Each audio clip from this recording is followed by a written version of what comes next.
Welcome back. Today's session, we're going to look at food labels. If you listened to our last session on sugar and the impact of on the body, you will have seen how we read labels of how to see the sugar content in food. So if you haven't watched that session, please do go back because it links into this session. One of the areas that I'll always speak about is fat and the importance of it. A lot of us are fat phobic at the moment because we've been conditioned to believe that it's bad for us. Yes, the processed fats, the cakes, the biscuits, and everything full of sugar, that is all bad for us. But when we look at the good fats, our fish, our avocados, our nuts, our seeds, our olive oils, they're really good for the body and they help with weight loss, they help with brain function, mood, hormone health. So I want to show you a short video about the importance and the impact they have on the body.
So that short video just gives you an insight into getting more of the good fats into your diet. And as we said on session 1, the brain is 65% fat. You need to fuel that every single day. So don't be afraid of the good fats. With our nutrition facts and what we're looking at on food labels is that we need to limit, as the video said, those saturated and trans fats, the hydrogenated fats. And we'll be looking at labels to see if they've been fortified. So generally when something's being processed, if it has a label on it, it's been processed and it will have probably been fortified to put back in the vitamins and minerals that have been depleted in the processing stage. When we look at calories, because it's something that always people will ask me is, what is the amount of calories that we should be consuming? Although in my plan, I don't get people to focus on counting calories because I want you to be able to enjoy food and to be able to portion control and live life not being a slave to calories and stepping on the scales. But just to answer this question, so for women, it's 2,000 calories a day to maintain weight, and for men, it's 2,500.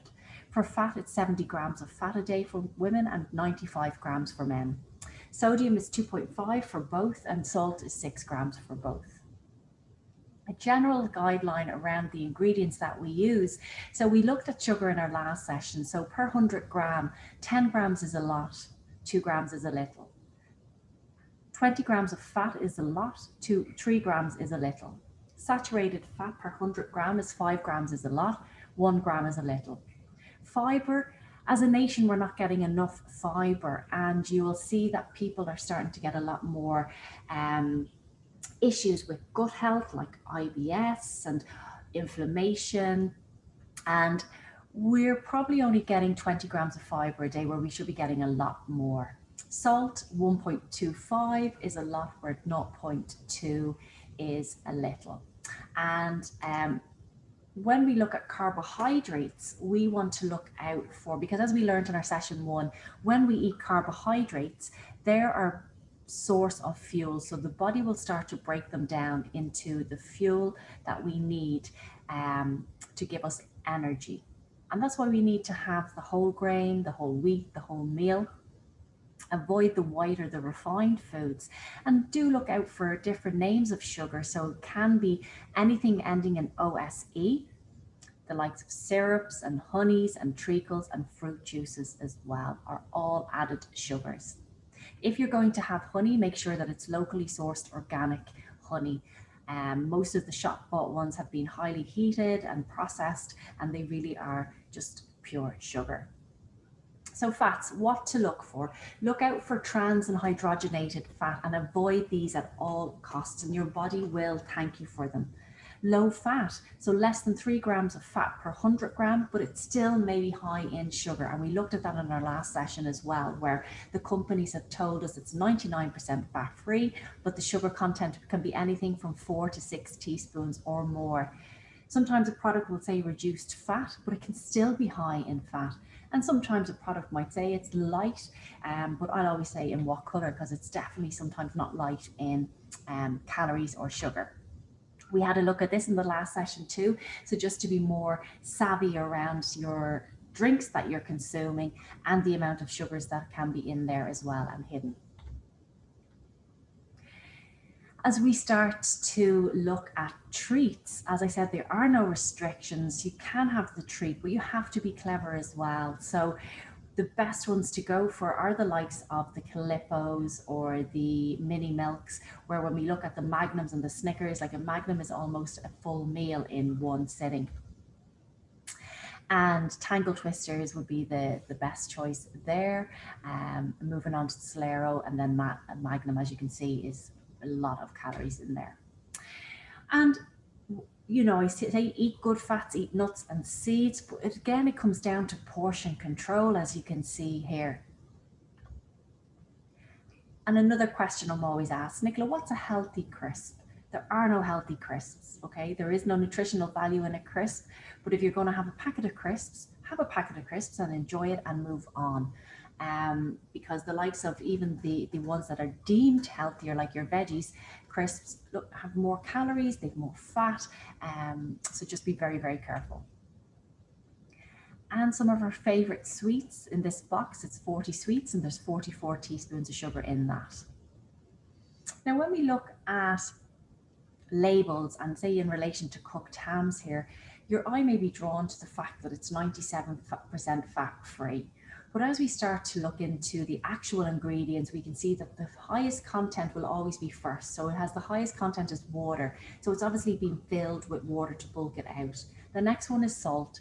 Then we've got dextrose, which is sugar. And then we've got all the additives to keep it fresh, like the nitrates and the sodium as well. So not a lot at all. There's no nutritional value in there at all.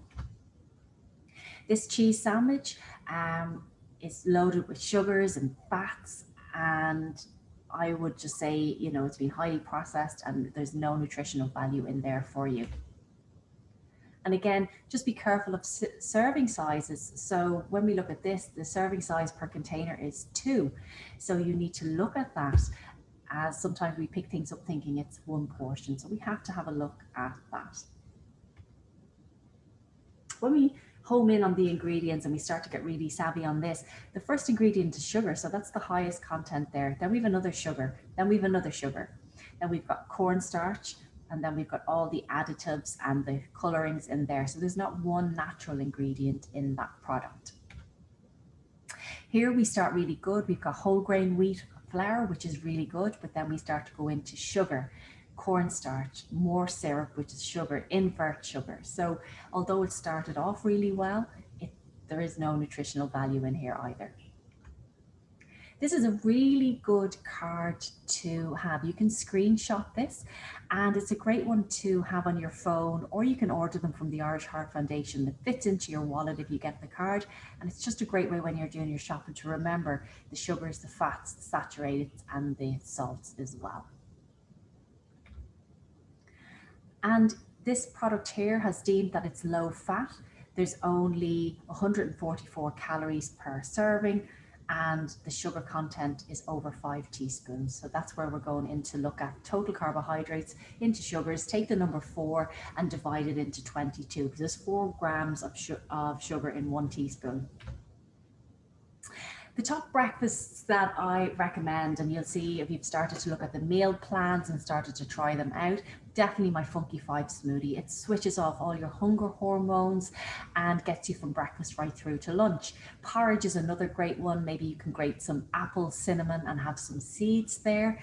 Weetabix, portion size is 1 Weetabix with a handful of berries and chopped nuts, 2 poached eggs on 1 slice of whole grain toast, a nice low glycemic load fruit salad, so all your berries with natural live yogurt and seeds, grilled bacon, poached egg, tomatoes, mushrooms, and 1 slice of whole grain toast.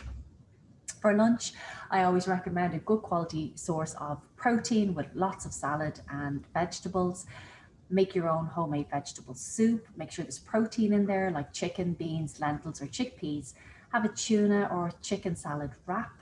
Beans, sardines, and tomatoes on whole grain toast, and that's 1 slice, and open sandwich on 1 slice of whole grain bread with smoked salmon and salad.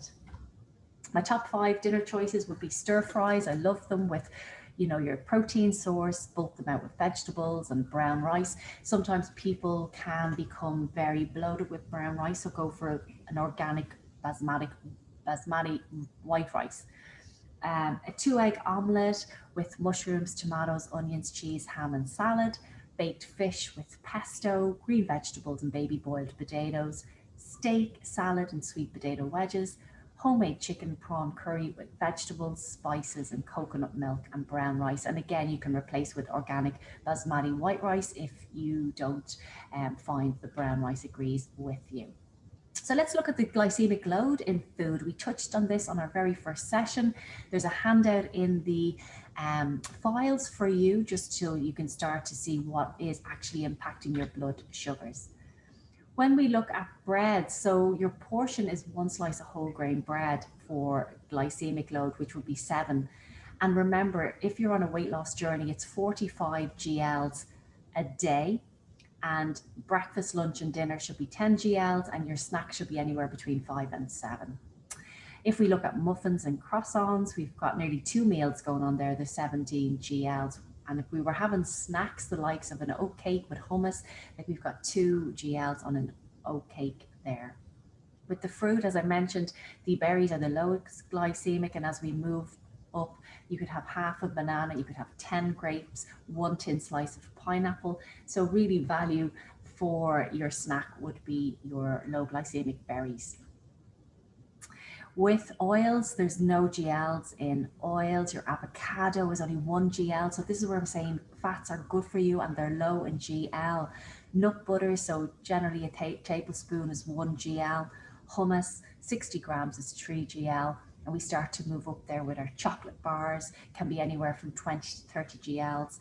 1 biscuit will be 5 GLs. You can see where I'm going with this. Drinks, always an important one. People will ask about alcohol. So the highest one would be a pint of cider with 10 GLs. A glass of wine is 5 GLs. A gin and tonic is 10 GLs, and that's from the tonic. But if you replace that with slimline tonic, it's 1 GL. So this is actually in your handout section in the app. Cereals, so porridge is really low in GLs, and then we start to move down. So you can have 30 grams of all bran, 1 biscuit of Weetabix, 15 grams of bran flakes or Special K, which is very small amount. It's not even the recommended portion on the box. 10 grams of Cheerios, cornflakes, Rice Krispies, or puffed rice. Vegetables, unlimited vegetables. And if you can remember, we should be getting 7 portions of vegetables in every single day and 2 fruits. Proteins have no GL, so your eggs, fish, poultry and meat. Cheese is very low in GLs, but again, go for the good quality cheeses and limit them too, because they can be processed and they can have high fat in them as well, not the good fats. Cow's milk, 3 GLs. Fruit yogurt, that's, we've looked at the labels, there's 10 to 15 GLs in there. Where we go for plain is 3. Nuts and seeds have no GLs. Lentils, then we start moving up, beans and soy. Starchy carbohydrates, so do remember that carrots still do have GLs. It's the green veggies that don't have any GLs. And you can start to look there at your white rices, your pastas, and start to compare. So this is a great one to print out and to start having a look at how certain foods will impact on your blood sugars. And remember that one ice cream won't make you fat and one salad won't make you healthy. So it is all about consistency. And with fats, it's just to start to look at that, hydrogenated fats, palm kernel oil, partially hydrogenated palm oil, and start to become aware of the oils that are going into products as well. With additives, remember about colorings, flavorings, and these have been deemed safe by EU and are given an E number, but some of them can still trigger reactions in people like asthma, hyperactivity, and go for less processed foods to avoid these. I will always say to people, avoid MSG, so monosodium glutamate, which can be hidden as E621. And some of the regular products that we see in the supermarket can actually still have allergic reactions. So even Fanta can have an allergic reaction with people with aspirin intolerance and asthmatics. Skittles can cause vomiting, nasal congestions, pain, and hyperactivity. Sweeteners have small amounts of organic honey, maple syrup. The best ones that I recommend is stevia or xylitol, and both can be got in the health shop. So Funky 5 smoothies, this is a great way to get good, proper nutrients into the body and to make sure that you are being nourished as opposed to overfed. Some of the added benefits that I'll put into my Funky 5 smoothies, and there's a handout in the app about superfoods and what they do, and it'll explain these more. But for anyone that wants to switch off their blood sugars and stop that cycle of binging, spirulina powder can be really good because it regulates blood sugar. It's a really good one, and it actually curbs appetite as well. I love all the green super blends because they're full of antioxidants and they just really support the immune system. There's chlorella, there's wheatgrass, and you can get all of these in any good health food stores. You can get them in Aldi's and Lidl's. There's the wheatgrass powder, which is really good for detoxifying and clearing the blood and just improving blood sugars and balancing the whole blood sugar balance. Maca, I love this one. This is an adaptogen, so it attaches to the stress hormone in the body and brings it out. It's also great for fertility, for depression, for hormones. And when we're looking at oil, so coconut oil has a higher burning point than any of the other oils. And the spray oils, I found these ones in Tesco's, which are great. But with the spray oil for olive oil, I wouldn't be cooking with that. I would be just using that over my salads. Rapeseed, you can cook with that as well. So thank you for joining me in this session, and I look forward to sharing more information with you in the next session.